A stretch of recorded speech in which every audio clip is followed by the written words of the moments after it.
know. I think it's a very slow process. Yeah. Or a process we don't know yet know what it looks like. So what does this change? What does it look like, and how do we get started if we haven't already started? It doesn't have to be anything extreme. It doesn't have to be anything like as drastic as, say, when Germany was being rebuilt, because Germany has some privileges that Nigeria may not necessarily have, things like that. But what are we doing? What can we do for the time being, to drive that change, to begin doing something? Because yes, I do appreciate the protests that happened in, say, Nigeria, and it's not just Nigeria. There's been a lot of protests going on in Africa. Matter of fact, I was reading, I think it was in Namibia or somewhere like that.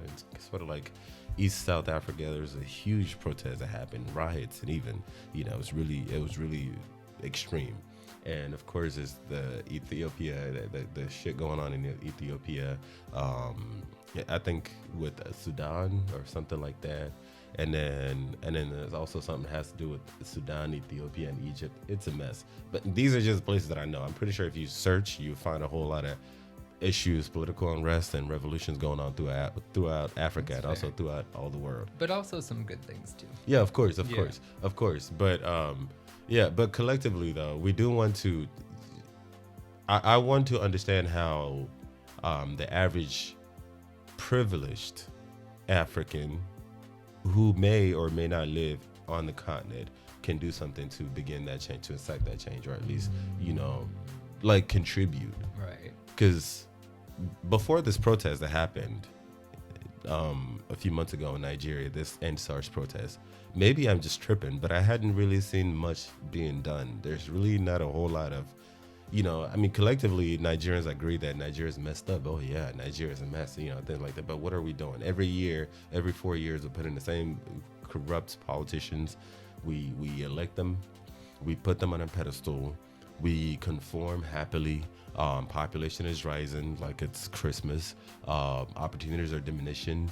Education is not serving anybody, or at least a general education. Those are very big blanket statements, but keep going. Yeah, well, majority of the people who graduate from Nigerian universities, majority of people don't have a whole lot of opportunities going on for them. And I could say this for sure because I'm still in contact with a lot of people back in Nigeria who actually were smarter than me, quote unquote, back in Nigeria when I lived in Nigeria. They had better grades. You would think they would have more opportunities, better opportunities, but there's not a whole lot of things going on for them right now. You graduate from these universities in Nigeria, you have all these degrees, doctor, whatever it is, there's not a whole lot of opportunities, every year. It's the same pile of shit every year. And I just want to understand, how can we break from this? Okay. So I would say, if you're asking what a foreign national from one of these countries who no longer lives there, what is their ability to incite change? I guess we've had this conversation before too. There's two types of work to engage in, and there's symptomatic work, which is essentially you're addressing the effects of some of these social issues.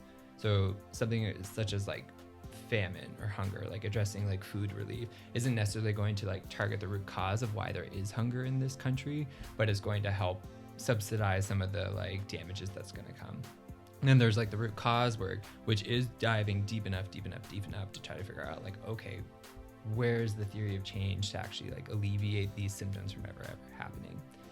I would say if you, in my personal belief, if you're trying to do root cause work, you got to be dedicated. That's time, that's energy, that's effort. I think if you're looking to pussyfoot, donate money, step in, step out once a year, you're only going to really be engaged in symptomatic work.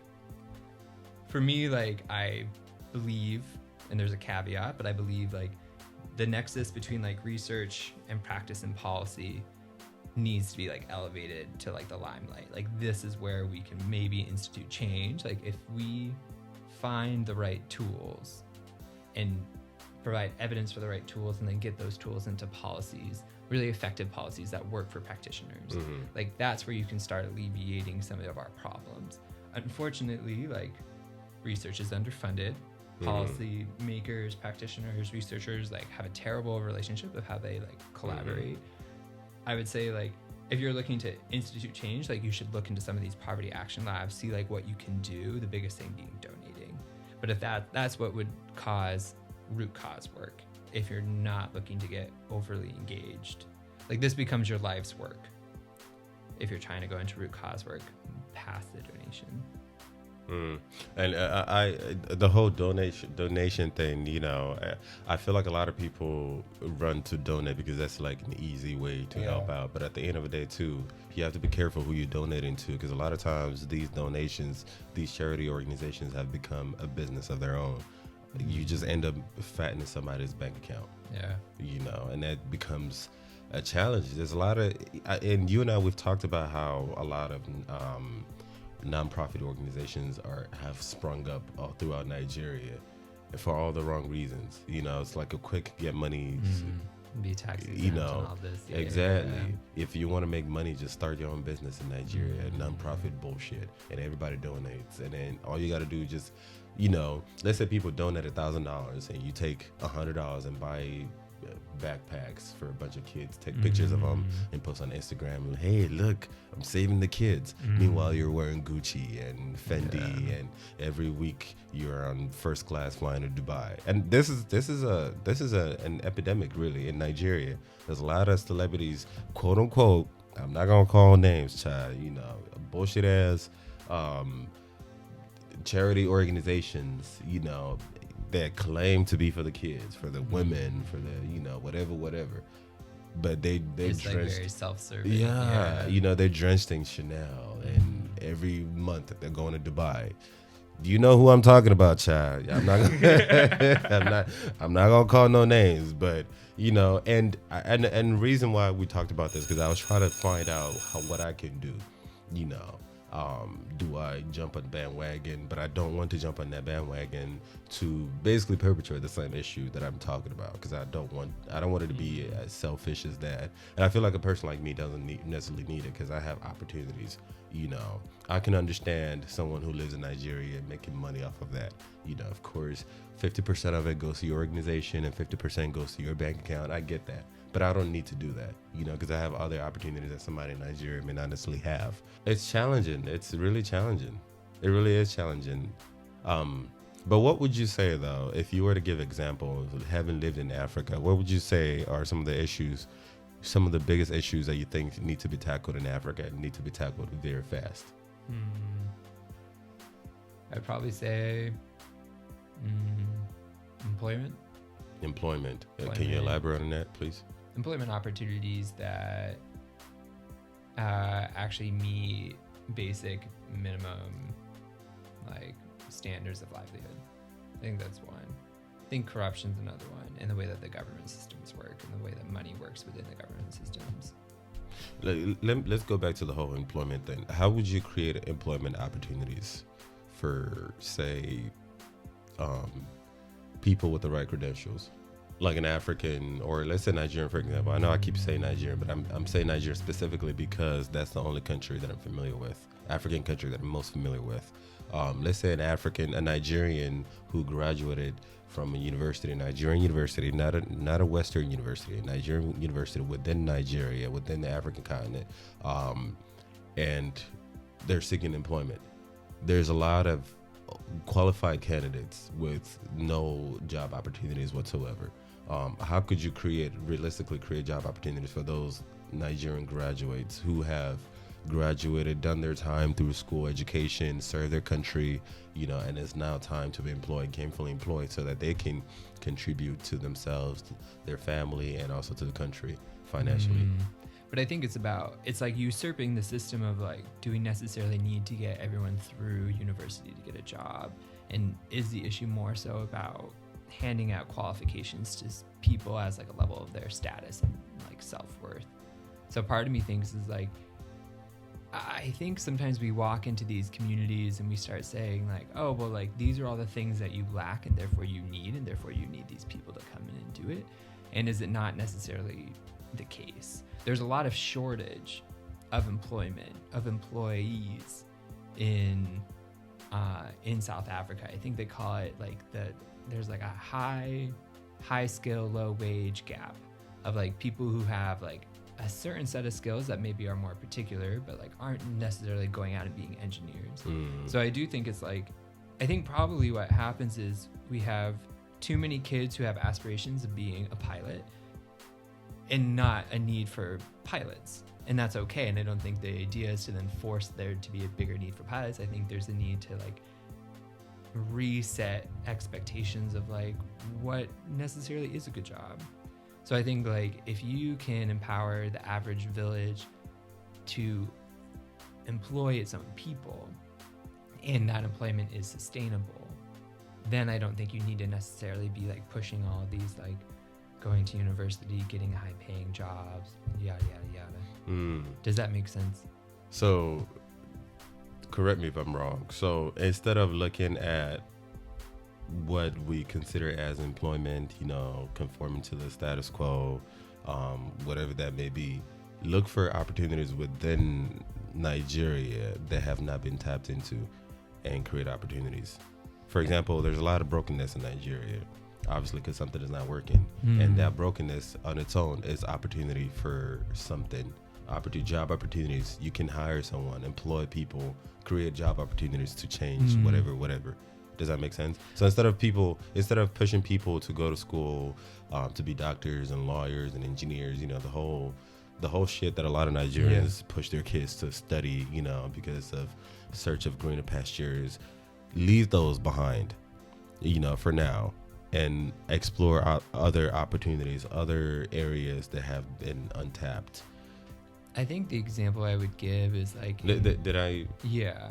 In the village I live in, which is a couple 100,000 people, there's one electrician. Like we know one electrician who does part-time work and can get called up and come to your house, but he actually works for like the national electricity company. That for like a village of that size, like that's very small. But how many young people in our community aspire to go off and be electrical engineers in Johannesburg? I feel like that's the contradiction of like, maybe it's about creating more equal playing field of like an electrical engineer doesn't have drastically such a better life than an electrician does. And so people can easily step out of their normal, like let's say vocational training and walk into an electrician's job, and which is what we need. And so I feel like, and being a good electrician at that too. So I feel like that's something I'm also trying to hint at is like, we have this bifurcation of like people not entering like these middle class jobs, and therefore like you have this range of people who have very low class unstable jobs, and then you have kids aspiring for these jobs that don't exist in their communities, and therefore you end up with an engineering degree but you're sitting at home. Yeah. So who's creating these opportunities for jobs that are needed, and what incentives are they given? Because again, if I'm coming from a family that my parents have been telling me, oh, you better go to school to be a doctor, engineer, lawyer, you know, because these are the most marketable degrees. They're the most needed degrees, you know. That's subjective. That's okay. Subjective, but yeah, but a lot of times, you know, you may not necessarily be familiar with this, but a lot of times, a lot of Nigerians, they raise their kids to go to school to be doctors, engineers, lawyers, you know, bankers, you know, which I understand. I don't want to fault them. I understand a lot of these Nigerian parents grew up underprivileged, so they feel like these big titles will give them a better opportunity to not live a horrible life. I get it, right? So if I am coming from a family where my parents are driving that into my head, and now all of a sudden, and I have a lot of people who have those degrees and just sitting at home, but then all of a sudden there's somebody who's talking about bus driving, for example.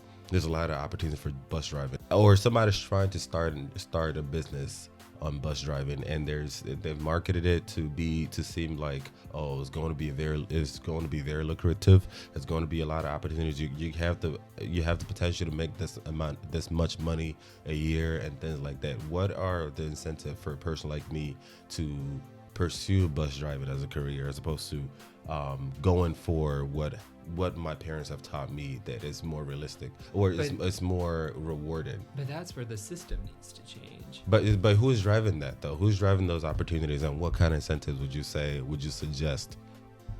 I don't. Who would be driving that? I think that's like a ideally? Systematic change of like it's a redistribution of wealth almost. From who though? The 1%. The 1%. I don't. Well, The I 1% mean, like, in Nigeria have no interest. Well, to I don't think it's redistribute. like. Well, that's not how redistribution works. You just don't go and ask people to forfeit what they have. But I'm just saying, it's like. I don't know if you had this moment. I had the moment one time when I realized that plumbers make a shit ton of money, and I didn't know that for a really long time. And then when you first find that out, you're like, oh. I used to thought plumbing was like the lowest end job in the world and like butt cracks and all that. But then when you figure that out, you're like, oh, these people are smart and they didn't need high levels of education to go and do that job. And I feel like that's the shift of people now being like, oh, that's a job I could have and I'd be fine with having. So I think like that's what, I don't know how that happens, but like that's what I think needs to change, of like these jobs that are seen as like, there are so many jobs in Africa that you know when that person works that job, it's not their only job, they're not making ends meet on that. And I think those jobs need to be reformed. I don't know, there's so many different systems of like how you would do that for each particular job, but the idea of like the bus driver is like, if a bus driver could feed their family and educate their kids and still have a surplus income, how would that shift the mentality for our young people, and how would that shift like the field of education? I think one of the biggest issues with opportunities in Nigeria is the employment opportunities hand in hand with the education opportunities in Africa, in a way. I feel like for Nigeria, for example, we have a British school system, and our job opportunities are also mirrored to fit the Eurocentric form. And I think that's not necessarily, it's not serving Africans on the continent, because why would you, that's just me, I don't want to sound ignorant at all. Why would I waste my time, why would I live in Nigeria and then also waste my time studying law, to practice law in a country where law doesn't really work? You know what I mean? Because that's, the school system is European, the job title is also European, and these things work, or even barely work, in the West. You know what I mean? So why not reform education system and job opportunities within Africa to fit reality, to fit the reality of the African continent? And I feel like, again, part of what I've talked about on previous episodes is how Africa drowns in Eurocentrism. A lot of our standards are very Eurocentric, including beauty standards. I know these are social constructs and things like that. I get that, but more so lifestyle, work, education, religion. A lot of them are centered around Eurocentrism, and I think that is a problem. And going back to some of the episodes that I met in the past, I believe I talked about this in the episode I talked about Black people, the unanimous black sheep. I believe that a lot of these standards, these Eurocentric standards, were imposed on us as a result of white supremacy, and we perpetuate them, we Africans, because you have these white people who colonize Africa and have infected they've infected the world with white supremacy, and everybody sees whiteness as the standard, including Africans. You know what I mean? So we go to school to study things that don't even benefit us as humans, as Africans, not humans, as Africans, what I'm saying? We have these school curriculums that are British. We have these degrees, they're British, all this nonsense. And we keep doing it. It's not doing anything for us. You know what I'm saying? Like, you don't have to go through 8-12 years of school to be a doctor. What's the point of you going through all that educational years, dedicating your life to go to school just to be a doctor to sit at home? Perhaps we can come up with our own form of medicine, our own form of education that serves our reality, our own job description that serves. We can't all be doctors. We can't all be engineers. We can't all be lawyers. You know what I'm saying? Especially considering the fact that a lot of us have these degrees and we're just literally sitting at home. You know what I'm saying? We can't all have the same school education system, go to high school and then go to 4 years of college, 2 years of master's, 4 years of, PhD or whatever it is. We can't just keep modeling these European standards that do nothing for us. And that's been part of my argument. But of course, that's just one opinion. I just want to hear what you have to say about that. Do you think that makes sense? And I know these are just, of course, it's easier said than done. There's going to be a lot of work to implement these. Obviously. Well, that's like the root cause problem that we were talking about, of like, it's not easy by any means. ALA is trying to build what they would deem to be an Afrocentric curriculum. And that's going to take years and years and years to even get on the plate, to be served to people, to get invested in before it even gets implemented. It's just such a long process. I would say, like, off of what you were saying though, is like people have in the past catered some of these systems to work specifically for Africa, but not in the right way. So when you look at like the Bantu system in South Africa, or you look at currently what my students still get taught, a lot of these classes that they take aren't for them to like feel empowered to go off and be employed and like be able to handle their finances and manage property. A lot of it is like, oh, we want you to learn secretarial skills because that's probably the job that they wanted them to have at the time. Or they're still learning Afrikaans. In our province of Mpumalanga, where there are very few Afrikaans people, like they still are expected to learn Afrikaans. So there has been in the past systems that are crafted, contextualized to the African continent, but obviously directed in a very shitty way. So it's like, it is possible. It is possible to rework systems to be contextualized. It's just, how do you uproot what is currently there? And you also have to convince people that this new system is more beneficial, And that's where research comes in. Research and policy. Are there people doing that though? Who are trying to do that research? Yeah, doing research, currently going through research. Because obviously, Dambisa Moyo, she definitely seemed like she did a lot of research. You know, and I like how she kind of started that book by saying that this is sort of like, I don't want to quote her, misquote her, this is sort of like her unpopular opinion. Yep. You know, basically telling you, like, be careful what you're about to read, because you're going to be reading an opinion of Africa that you're probably not used to. Right. You know, so obviously she did some research.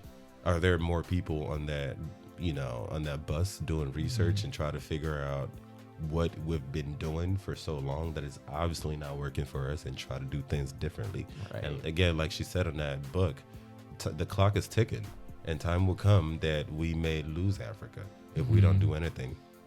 I would say there's always going to be like independent researchers. Always. But are they going to be for the right reasons though? Because I feel like a lot of people are researching for all the wrong reasons. Explain that. Africa has a lot to offer. From land, which I believe the Chinese is interested in. Researchers are coming in for to see opportunities. To see how to steal these opportunities from people without even them realizing that it's happening. Of course, especially now more than ever, because a lot of Africans are waking up from the shit. You know, people like myself, we're becoming more like, yo, what is China doing in Africa? What is, you know, what's this happening? What's that? You know, there's a lot of exposure of a lot of the bullshit that a lot of the West has been doing. People like, you know, the West or China have been doing in Africa. I would say so I feel like there could be some research being done, you know, people being very, you know, very meticulous in making sure that they don't leave any stones unturned to, am I making sense? You are. The scientific revolution came about very like hand in hand with imperialism. Like the reason language is so well studied is because conquistadors, like these colonial powers, thought it was really important to learn the language before they started overtaking, because they thought that would be easier. So if you look at like how the Aztecs, and that's research. The Incas, that's research. Exactly. The research that led to colonialism. Exactly. I would say, at least with like what I'm affiliated with now, like I think probably like currently, like that's probably a minority of what you're speaking of. I don't think I guess the way that I think funding works, I think there's obviously like always an agenda. I don't know particularly if I would say like anyone's still particularly looking at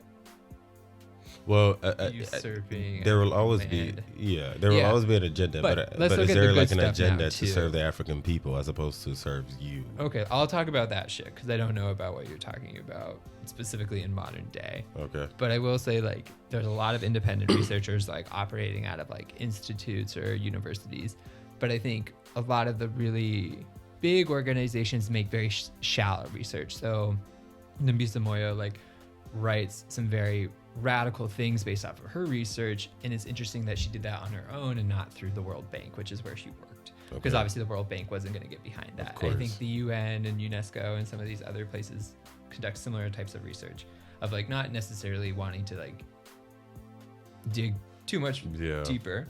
But I would say the two organizations that I follow most are Innovations for Poverty Action and then the JPAL Poverty Action Lab. And both of those conduct research around the world of trying to really not just look at very micro changes, but also looking at like larger macro programs that could actually be really impactful. So there is a lot of research being done. But unfortunately, like what research is supposed to do is test out models of change. There's many, many models to prove, and most research doesn't get to the table unless it has results. And when I say results, what I mean is it either shows an increase or a decrease and nothing stagnant. So I think, unfortunately, like the world of research is also just very slow and very expensive. How do you feel about the influx of Chinese investment in Africa? And be honest. Be as honest and raw as possible. It's calculated and it's centralized to certain places. It is smart. Smart for the Chinese investors or for... Smart for the Chinese investors. I'm sure smart for some of the African players that get in quick enough and high enough into some of those organizations. The best thing I can say is like I've seen the SGR trainway between Nairobi and Mombasa get built underneath the Chinese government. Same in Nigeria. At the end of the day, that's like a financial move. Do you think, because Dambisa also mentioned how, I think she mentioned her concern about it, but then also she did mention that how some people have argued that, yes, perhaps the Chinese is taking advantage of Africa, but they're offering much better than what the West has offered. So it's, you know, it's a better of both evil, so to speak.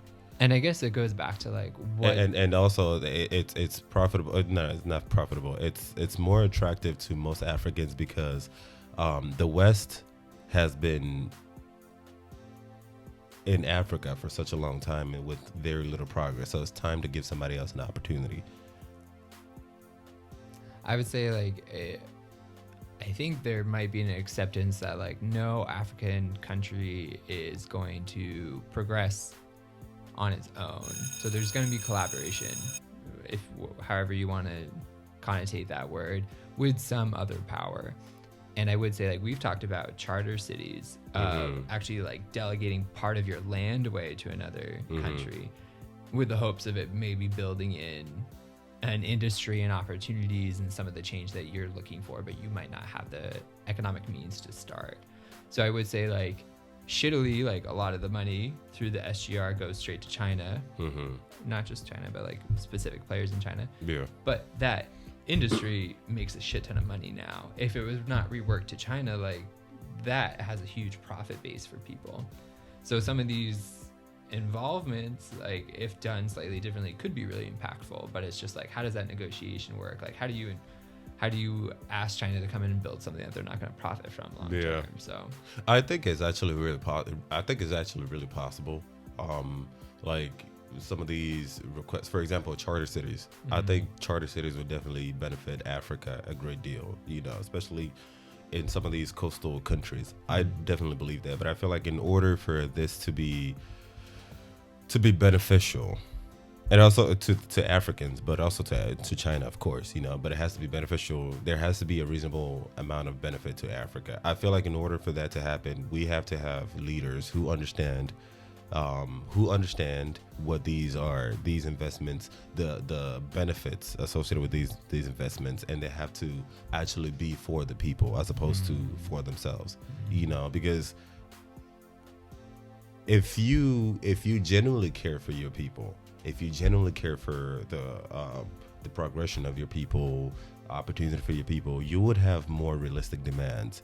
Of course, it would also help better to have leaders who are very educated, very knowledgeable, not these buffoons we have all throughout Africa. Most of African leaders can't even tell their face from their ass if it was staring them in the face, you know. And I think China knows that. And they take advantage of that opportunity, that a lot of the leaders are not well educated, they're not well informed, they're dumb as shit, you know what I'm saying, and have no interest for the people. And I feel like that's why people like China are able to come in and impose, or at least propose some of these quote unquote benefits, even though in reality those benefits that they give to Africans is ridiculous. You know, we can actually demand for more, and we should demand for more, because again, Africa has something China desperately needs: resources, land. You know, you don't agree? Not to the extent that what they used to have. Oh, well, okay. Well, Africa has something that China needs: resources.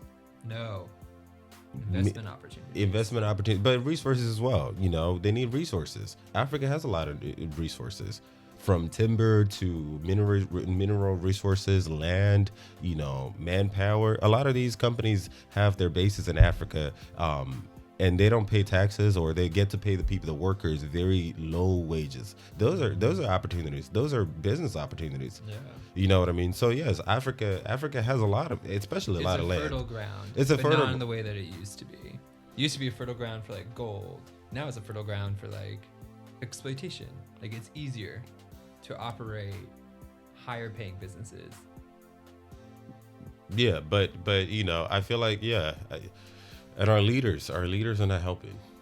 I think like I watched that documentary with AOC, and she talks about how like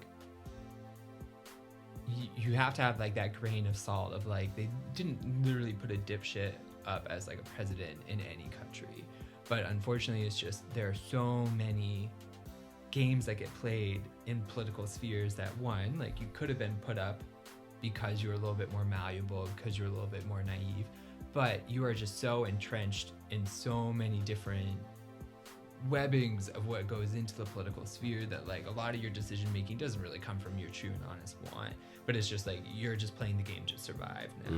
And that's true for the US, but I think it's true for a lot of these other countries too, of like, I don't think anyone is dumb as rocks, but I think people might get put up for specific reasons and they get entrapped in a system they don't know how to work out of. And I feel like that's true for a lot of politics, and that's what makes it very weak. I think China's presence in Africa can be beneficial. And I say can, you know, in with highlight, can be beneficial with the right African leaders. And I feel like we don't have the right African leaders, and they know that. But is it like, is any leader in that role, with the pressures of that role, actually going to perform any differently? I think it has a lot more to do than like who the person is, but I think it's the hierarchy and the structures within it. The hierarchy, as in the think about like the U.S. Senate, of like every senator is expected to make millions of dollars to maintain their seat.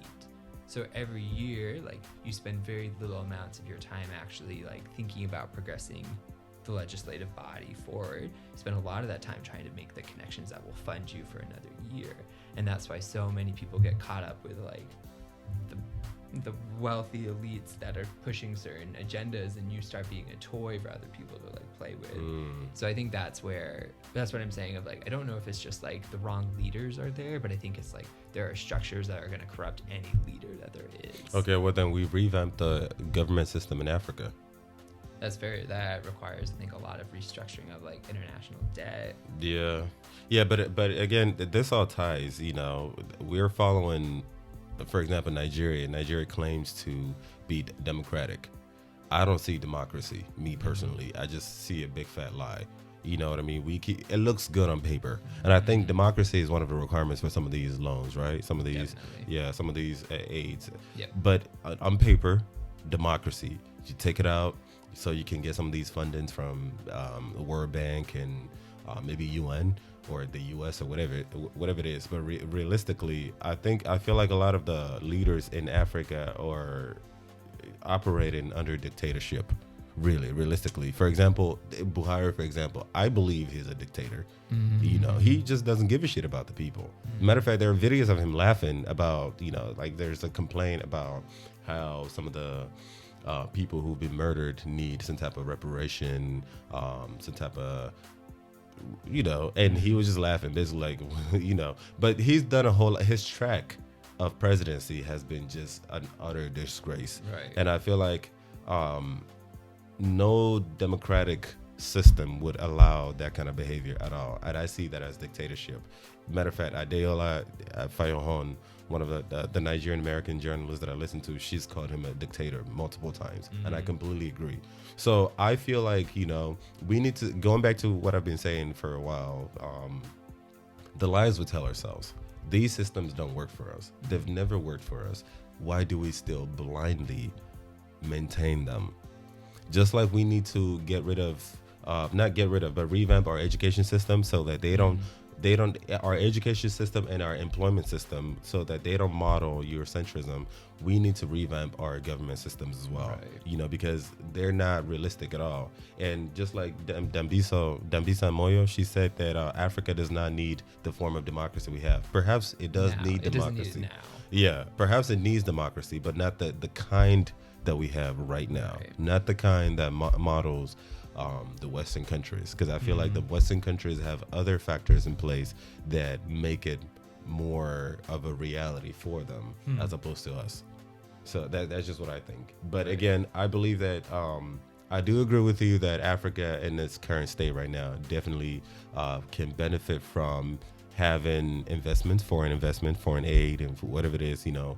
However, I feel like this would only be most profitable for Africans under the right leadership. And that takes me to the next question. What is the right leadership? What does that look like? Who is the right leader? How do we recruit and maintain right leadership? And again, there's a lot of, and Dambisa mentioned this in her book, a lot of times, a lot of people want to join office for all the right reasons, but once they get there, it becomes too attractive, because I believe that power corrupts. You know, it becomes some type of, like a lottery. You get used to the good life, how easy it is to get loans, how easy things go your way, and you become corrupt. You know what I mean? How do we change a system, a government system, from what it is right now? Where do we get the right leaders? How do we recruit them? How do we maintain them? And how do we guarantee that they don't perpetuate the same problems that we Africans have been complaining about for such a long time? This is just a hot mess. And I'm asking because I really want to know. I don't want to sound ignorant at all, but I am one of the Africans who actually genuinely do care. I'm gonna go back to our, this is unrelated to that question, but I want to say, like, based off of like, how do we keep believing in systems that don't work for us? And I've learned, like, there's these three like trains of thought of, like, there are things that are within our objective knowledge of, like, this mug, this tea cup I have right here. And it's like, I don't need to believe in that for it to be true. Like, it's there. If I don't believe in it, it's still there. Okay. Then there's the subjective, which is like something that really only pertains to me. So if I had like an imaginary friend, like a lot of us do when we're younger, the second I stop believing about that, like, that is no longer real. That is no longer within existence anymore, but it's real to me in my mind. And then there's this like middle ground, which is like called the intersubjective, which is the subjective knowledge that exists within the communication of other people. And those would be some of these ideals like democracy and like human rights and equity. Like, these are the things that aren't real, aren't tangible, but just because I stop believing in them doesn't take them out of the existence of everyone else in our community. And I feel like that's where a lot of our struggle comes from, is like, there are people who are trying to exit out of some of this commitment to these subjective ideals, but it's still so entrenched into the rest of the community. It's so tangibly immutable. Why? Why what? Why is it so rooted in there? And how can we get rid of it? I guess like that just goes down to like, would you say white supremacy? Maybe just supremacy. Of just like, this is how people build a shared, imagined community of like, there are no lines within the ground that actually divide up countries, but it's your lawmakers and your leaders who help you build in a sense of identity based off of people you've never met in your entire life, but people who you would commit to based off of being Nigerian, being American. So I would say like, a lot of the ways people do this is like these like intangible concepts that they say you're based off of. So like, I think that has rooted a lot of people into like the idea of the American dream is like something that Americans like adhere to find value in, and therefore like commit to the person next to them who also feels it. But just because I stop believing that the American dream is possible doesn't mean that everyone else stops believing that too. So it's like people, I think, are factioning off of seeing the reality of some of these systems, but not enough of them are. So therefore, like, you end up just being an outcast in your culture state. But why though? I want to understand how you don't see what everybody else sees, or everybody else does. Nobody else sees what you see. Because I would say we're the ones who perpetrate these issues. We are the ones blindly. And of course, I could sit here and complain. Unless everybody else is on board, nothing's really going to change. You know, and some people are just going to complain, but then they still blindly, or not even blindly, they just still knowingly still conform, which I get, because sometimes what else would you? There's not a whole lot of opportunities. Yeah. You know, the school system is failing you. But what else would you rather do? What else can you do? Right. You might as well just go to school, because that's, you know, like, I'll see you on the other side. You know, I'll see you at the end with no job. You know what I mean? Or hopefully, perhaps, something I would be different. Perhaps I get a visa to America where I could actually use my degree. You know, but realistically, how many people are going to get a visa to America to use the degree? When you see a whole lot of people who have already graduated from the same school system with the same degree, not having anything to show for it. I feel like at the end of the day, like, you can say it's lack of education, you can say it's apathy, but I think a lot of it is like helplessness. When you look at like a traditional like government school in South Africa, like, you have usually like 4 to 6 students who are high achieving, who will get into a VITS, a UJ, and then the rest of the class is like miles away from them, maybe like hitting that matriculant minimum, but they're like miles away. And you ask yourself, like, well, why does that happen? And I think at the end of the day, it's just like, you give these students hope, and the hope is like this unachievable pathway of like hitting incredible marks that they're not yet capable of in a system that doesn't support them to hit those marks. And I see kids a lot forcing a reality that doesn't make sense and trying to achieve these levels that it doesn't really seem within their reach. And once I think that reality sets in, it's like, well, then why am I still working to get average when all I know is I need this? So I feel like there's like a helplessness of like, I think people like are either committing 100% or committing 0%. Like, if they think there's any kind of hope that like the next president is going to bring about change, they will commit 100%. And I do believe radicalism happens within African countries when it comes to politics. It's like they believe 100% that like this president will do it, and I'm going to commit 100% to that process. Or it's the other way of like the feeling of helplessness, like they don't show up to vote, they don't care to know who the politics are, like they just like are now scoping. So I think there's that lack of middle ground of like there's only one path that's shown. And when that's your only path, it's like you fight for it or you leave yourself out to die. And I don't think anyone's going down the middle. Okay. There's a lot wrong with Africa. Of course, it's unfair to just say it's Africa. You know, there's a lot wrong with the world, because this word is a hot mess. I've been talking about it for a while. There's a lot wrong with Africa, a whole lot wrong with Africa. And I think a huge part of that problem is our mentality, the African mentality. And of course, there are other mentalities. There's the typical American mentality, typical European mentality, South American, Asian, and all these people, you know, respectively, they have their own issues. Yes, you know, so, but for the sake of this episode, we're just going to be talking about Africa. I feel like a lot of our issues is our mentality, and I just believe that a lot of that mentality has to do with white supremacy that's being imposed on us. A lot of Africans, a lot of black people in general, I feel like a lot of black people in general have a loser mentality. And the reason I feel like that is because of white supremacy. Everything, like when you look at the hierarchy of perfection, so to speak, you know, it's from white to black. And I feel like with the colonial masters coming down to Africa and imposing all these nasty beliefs on us, you know, forcing us to also forcing us to reject our spirituality, teaching us their languages, enslaving our people. It left a mental mess in us, you know, and I feel like we're just trying to so desperately pick up the pieces, and the more we try to the more pieces we try to pick up, the more mess we make, because we don't know any better.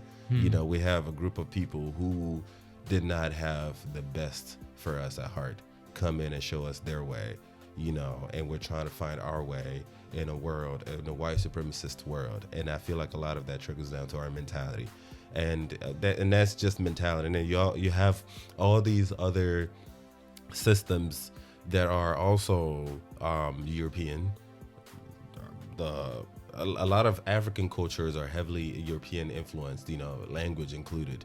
You have school systems, government systems, curriculums, a whole lot of things are just heavily embedded in us. And I feel like that is just the biggest issues. I feel like, like the mentality, the African mentality, and also Eurocentrism is a huge problem. It's a huge part of the problems in Africa.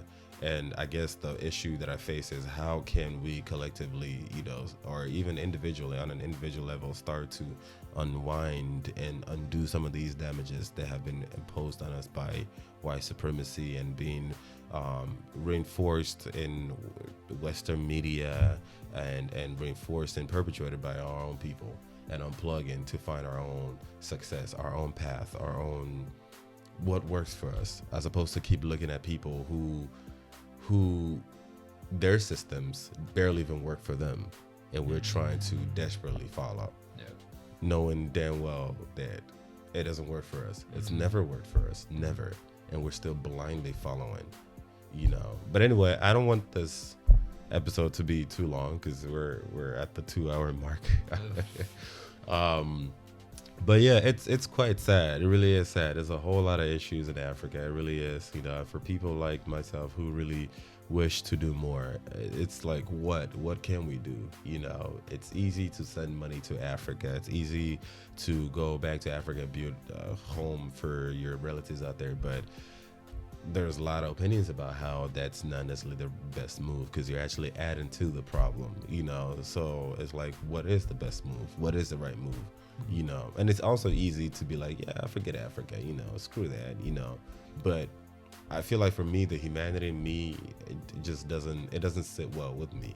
You know what I mean? Because I know I would appreciate somebody taking a chance on me if I was still back in Africa with no opportunities whatsoever. And of course, there are people who have better opportunities living in Africa. Children of the 1%. Or people who just, their lives are okay. Of course, not everybody's suffering, but for the average African, the opportunities that most average Americans would have don't exist. Opportunities to be yourself, to express yourself, to live a lifestyle that fits you, whatever that lifestyle is, including queer as well, but not also just that, just be yourself, progress and live a fulfilling lifestyle. A lot of people don't have that, and it's very sad. And for me, as a privileged Nigerian living in the West, even though I'm still navigating my life here in the West, because it's not perfect, I have my own issues, how can I lend a helping hand to people back home? And there's something that I just want to figure out, because why not? They're your people at the end of the day. But thank you so much for joining me today, though, for this interview or discussion. I really do appreciate it. Do you have any last words, any last thoughts you want to add before we sign out? I want to add one. I don't know if it's like correctly placed here, go though, ahead. But you can do that. I think something that I remind myself a lot of is like, I don't come from the best community. I don't come from the type of community that I currently work in, but I currently come from a community that would probably be like labeled as disadvantaged. And I think people frequently ask like, oh, do you have like a hope to like go back and create that change in your own community? And I think I face the same difficulties thinking about that as I'm sure tons of Africans do thinking about their own home, of like, I don't know what I would go back and do. I don't know what the avenues would be. I don't know if I would be respected, listened to, like be seen as like a pioneer of a new culture. And so I think it's almost like the avenues are fucked up, of like a white person can step into an African continent and make something change, and Africans can step into the United States and find a sense of belonging too, but it doesn't seem like we're finding the right conduits for ourselves in our own communities. And maybe that's something to think about, like, how does homegrown leadership work? So are you basically saying that a lot of Africans like myself have to feel the pressure to go back and help? However, you're basically saying, yes, that's a good thing, but also find your niche, whatever that niche may be. It may not necessarily be back in Africa. It may be anywhere. I think I'm more so saying like the question of how, like the why is there. It's like, why would you want to go back? Like, you're obviously going to be most impactful in the community that you know most, that you identify with most, that people see you in them. Mm-hmm. But it's like, how do you do that? What does that look like? And I don't know that answer. And that's what's kept me, maybe that's what's kept me in Africa too. Like, if this is the work I do, I don't see how I implement it. What advice would you give to Africans, both in diaspora and Africans on the continent?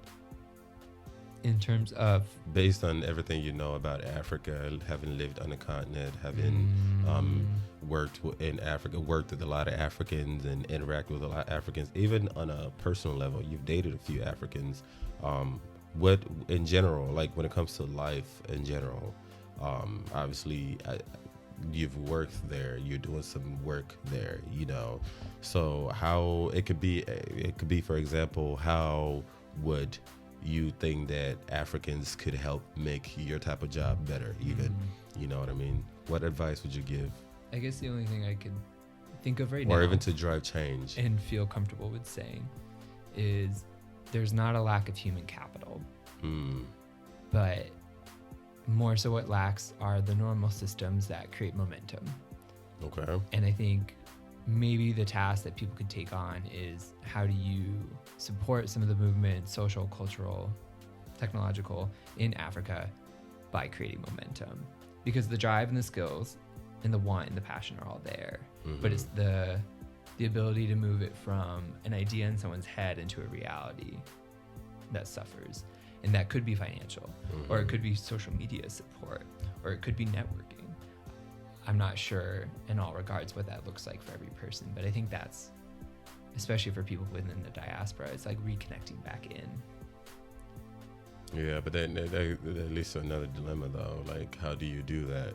A lot of people are doing it for the wrong reasons. And of course, for a lot of people trying to invest their time and money on the continent, I always advise to be there physically present. But then even that is not necessarily realistic. Considering if you live in the West, if you live in America, for example, a lot of that, the financial is flowing from America. You have to be present in America to maintain that flow. Do you appoint someone on the continent to oversee whatever it is that you're doing on the continent, you know, like to manage your money, the money that you're sending to the financial the capital that you're going to be pumping in? But maybe that's where we're talking about, like, when we're thinking of like people in the diaspora who aren't necessarily going to commit a slew of time, is this meant, are these some of the jobs that now need to exist? Or are these, like, if people are looking to commit back, is that an avenue for people who are willing to be on the ground and in it? And people within the diaspora are the ones who are funding more of the financial legwork. Financial legwork for exactly what you were just saying, of like, if you need someone to go and manage your money, support over it's there. like, okay, so there's a gap that needs to be filled. Probably there is someone who would ideally fit that gap. Yeah, that would be a business opportunity, but that's risky though. How do you find? I think it's risky because of your perceptions. Yeah, I think you're deeming people as. Well, I have trust issues, especially when it comes to money. Don't project that on your people, though, man. No. It has nothing to just do with my people. Even here in America, I have trust issues for anyone. But I would just say, at the end of the day, because I'm a realist. Dude. Yeah, every organization has a leaky bucket. Like, money gets lost this way, that way. Yeah. And then there's the niche of, like, a pretty big one of, like, the money just drastically does not go to where it needs to go. It's just saying that every organization has a leaky bucket, and like that's fine and that's understandable. And I think, like, there are avenues to figuring out, like, what kind of organization is which. And again, that goes back down to data, because a lot of data is monitoring and evaluation and process impact. So I think that it exists. I think it does. And I think if some of these avenues that open up between, like, practice and research open up to the public, I think people can make more informed decisions too. I think my concern is not it existing or not existing. I think it's more so existing for the right reasons, you know, and not that being a business opportunity to fund somebody's ridiculous lifestyle, luxury lifestyle. You know, I wonder how real that is, though. Like, I wonder how many people. I think we all know the principal or the preacher who drives a BMW. Like, I think that's a very stereotypical African trope. But I just wonder, like, how much of a fear is that playing? Like, is that really scaring? Is it scaring away too many people than it actually should? I've seen way too many. I've seen and heard of way too many people, diasporans, who send money back home for a project or for some type of development, and in reality, you're actually feeding somebody's bank account. But is that a bias of media? Because would the people who successfully donate back money and have it get spent on the right things necessarily post that and get traction? It depends on what it is that you're sending money for. It doesn't always have to be for self-development. It could just be for community development. You know, there's a lot of people who've done work, but I think it goes back to why you're actually doing that work. Are you doing that because, you know, you're trying to feed your ego? Oh, look at me, I went to Namibia and built some toilet for a bunch of people. You know, Which what breaks is down that within a toilet? year. What does that toilet really do? I mean, it's nice to have somewhere to shit in. Shit you know? in. It's nice to have a toilet to shit in, but, you know, realistically, what's that going to do for the population in Namibia? You know, that type of thing. Or is it passion? Do you genuinely care? And I think I'm asking more so for people who genuinely do care. How are you able to maintain that? Because again, if you're going to be donating money, if you're going to be providing that capital from the West, that is coming from the opportunities, from the privilege you have here in the West, and it's hard for you to maintain that. It's hard for you to maintain your presence in the West, where you get that cash flow from, and also maintaining your presence on the continent, African continent, where your money has to be put into work is hard. And also having that middleman of somebody who is going to be managing the funds and also making sure that the projects are completed as they should. That's also very difficult to find somebody who is doing it for all the right reasons, someone who is trustworthy, somebody who has a lot of accountability, you know, who is transparent. That's difficult. And I don't think it's biased for me to say that a lot of times it doesn't happen that way, because I've seen and heard and read way too many articles about this happening multiple times, and it's frustrating. Yeah, I just think, not denoting that it doesn't happen, I just think it needs to get placed into the context of, like, what is the percentage that we're looking at. I would say, like, and also more people. I think that's also an opportunity, a research opportunity as well. Yeah, definitely. Research opportunity and a pretty cool business one too. opportunity. Yeah. Research opportunity and business opportunity. I like how you're saying, like, how does someone deal with, like, operating in the space that gives them the cash flow versus, like, operating in the place where they hope to have that cash flow create impact. And I think that maybe goes back to what you were saying earlier of, like, some of the irreversible changes that we're now dealing with that conflict the way that Africa will progress are things like the diaspora. Like, the diaspora didn't come about because Black people were like, oh yeah, I would love to live in a different continent, but it came about through the slave trade. And is that one of the complications that no one really wants to see go away? I don't think anyone wants to usurp Black Haitians or usurp Black Americans out of the place that they call home now. But it does now present this conflict that we're probably concretely stuck in, of people coming from a motherland that is inherently harder to support now and commit to. And of course, this cash flow or capital, human capital you mentioned, is also just one opinion. Of course, you know, I guess there could also be a lot more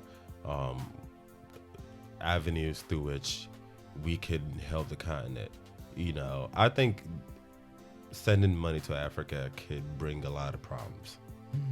I think that, and a lot of diasporans have talked about this, how you're perpetuating poverty.